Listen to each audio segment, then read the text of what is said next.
9 জিলহজের যে নফল সিয়ামটি অর্থাৎ আরাফার রোজা, এই আরাফার রোজা যে ব্যক্তি রাখবে, আল্লাহ রাসূল সাল্লাল্লাহু আলাইহি ওয়াসাল্লাম বলেন যে আমি প্রত্যাশা করি এই সিয়ামের বদৌলতে বিগত একটি বছরের এবং সামনের একটি বছরের যত পাপ হবে এই পাপগুলোকে আল্লাহ তাআলা আমাদের জন্য ক্ষমা করে দিবেন।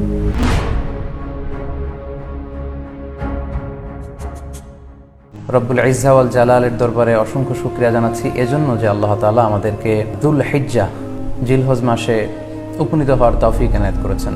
আমরা আজকে মালয়েশিয়াতে অলরেডি জিলহজ শুরু করে ফেলেছি এবং আমরা জানি যে এই জিলহজের প্রথম দশক মানে প্রথম 10টি দিন খুবই গুরুত্বপূর্ণ 10টি দিন। আল্লাহ তাআলার কাছে খুবই পছন্দনীয় এই 10 দিনের আমলগুলো, এমনকি জেহাদের চাইতেও বেশি হাদিসে এসেছে। এবং কালামুল্লাহ মাজিদে আল কোরআন আল কারিমে আল্লাহ তাআলা এই জিলহজের প্রথম 10 দিনের শপথ করেছেন।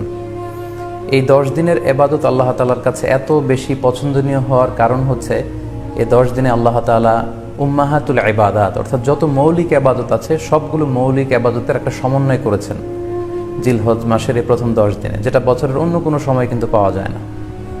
কারণ এই 10 দিনের ভেতরে সালাত আছে, নফল সিয়াম আছে, সাদাকা আছে, কুরবানি আছে, হজের প্রসঙ্গটা আছে, যেটা বছরের অন্য কখনো এরকম উম্মাহাতুল ইবাদাত অর্থাৎ যত মৌলিক ইবাদত আছে সব মৌলিক ইবাদতের কম্বিনেশন সমন্বয় বছরের কোনো সময় কিন্তু আসলে হয় না, যেটা হয়ে থাকে জিলহজ মাসের প্রথম এই 10 দিনের ভেতর। এজন্য এই 10 দিনের ইবাদত আল্লাহ তাআলার কাছে অত্যন্ত বেশি প্রিয়।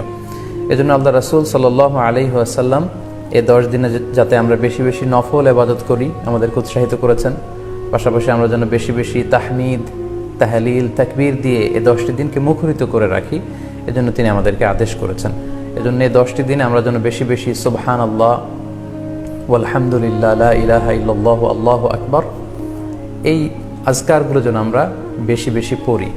এবং আরাফাতের সিয়ামের ব্যাপারে আল্লাহ রাসূল সাল্লাল্লাহু আলাইহি ওয়াসাল্লাম আশা করেছেন যে 9 জিলহজের যে নফল সিয়ামটি অর্থাৎ আরাফার রোজা, এই আরাফার রোজা যে ব্যক্তি রাখবে, আল্লাহ রাসূল সাল্লাল্লাহু আলাইহি ওয়াসাল্লাম বলেন যে আমি প্রত্যাশা করি এই সিয়ামের বদৌলতে বিগত একটি বছরের এবং সামনের একটি বছরের যত পাপ হবে এই পাপগুলোকে আল্লাহ তাআলা আমাদের জন্য ক্ষমা করে দিবেন। এবং জিলহজের 9 তারিখ ফজর থেকে কিন্তু আমাদেরকে ওয়াজিব তাকবীর পাঠ করতে হয়। আমরা জানি সেটা শুরু হয় আরাফার দিন ফজর থেকে। 9 তারিখ ফজর থেকে শুরু করে 13 তারিখ আসর পর্যন্ত এই তাকবীরগুলো প্রত্যেক সালাতের পরে পড়া আমাদের জন্য আবশ্যক। আমরা যেন এই নফল আজকারগুলো, এই নফল তাকবীরগুলো যাতে আমরা বেশি বেশি করে দেই। এবং যারা কুরবানি করার জন্য ইচ্ছা পোষণ করেছেন তারা যেন এই 10 দিনের আগেই তাদের মাথার চুল এবং নখ কেটে পরিচ্ছন্ন হয়ে যান এবং জিলহজের এই 10 দিনে তারা যাতে মাথার চুল না কাটে এবং হাতের নখ না কাটে, এই মর্মে আল্লাহ রাসূল সাল্লাল্লাহু আলাইহি ওয়াসাল্লাম আমাদেরকে গাইডলাইন দিয়েছেন। সব মিলে আল্লাহ তাআলার কাছে এই 10টি দিনের ইবাদত খুবই প্রিয়, এমনকি হাদিসে এসেছে যেটা আমরা বললাম যে জেহাদের চাইতেও বেশি প্রিয়। এজন্য এই সুবর্ণ সুযোগটুকুন যেন আমরা কখনোই মিস না করি। তাই আমাদের সাধ্যমতো আমরা যেন বেশি বেশি নফল ইবাদত করি। আমরা যেন সুযোগ হলে পুরো 10 দিন ব্যাপী আমরা চাইলে নফল সিয়াম রাখতে পারি, আমরা বেশি বেশি কোরআন তেলাওয়াত করতে পারি, বিশেষ করে তাহমিদ, তাহলিল এবং তাকবীর, আলহামদুলিল্লাহ লা ইলাহা ইল্লাল্লাহ আল্লাহু আকবার এই জিকিরগুলো, এই আজকারগুলো পড়ে পড়ে যেন আমরা এই 10টি দিনকে মুখরিত রাখি।